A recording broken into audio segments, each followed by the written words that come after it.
these are the next ones that she's holding up to.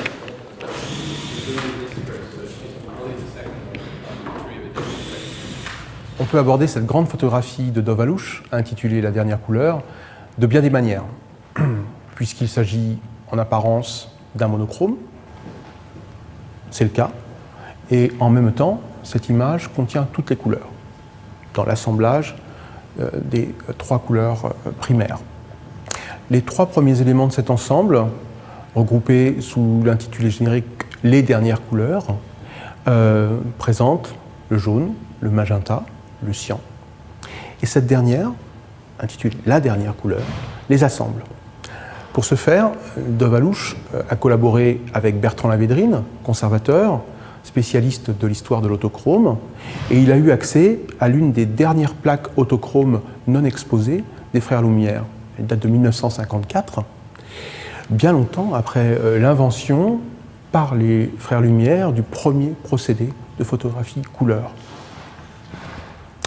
Dov Alouche, dans un alliage du scientifique et de l'artistique, a travaillé à séparer les fécules de pommes de terre, qui était le liant chimique qui permettait l'existence de l'autochrome, puis à les synthétiser.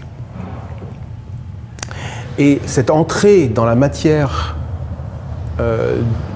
chimique de l'image recompose cette approche que l'on peut avoir de la coprésence dans chaque autochrome des trois couleurs pour n'en constituer qu'une dans le regard du spectateur.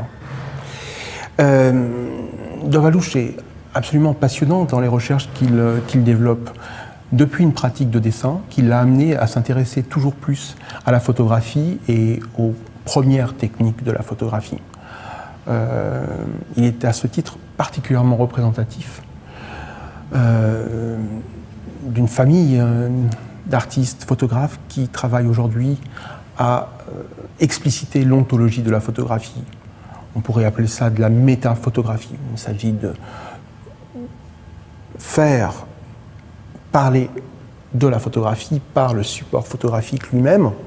Et en quelque sorte, on pourrait même dire que l'activité artistique est aujourd'hui le lieu non seulement conservatoire, mais de redécouverte de la matière, des techniques, de la réalité physique première de la photographie. Nous sommes aujourd'hui dans un moment de triomphe du tout numérique et cela produit un effet contraire, tout à fait fécond, produisant une connaissance nouvelle et des formes nouvelles sur ce qu'est la photographie intrinsèquement depuis son invention ou ses inventions successives.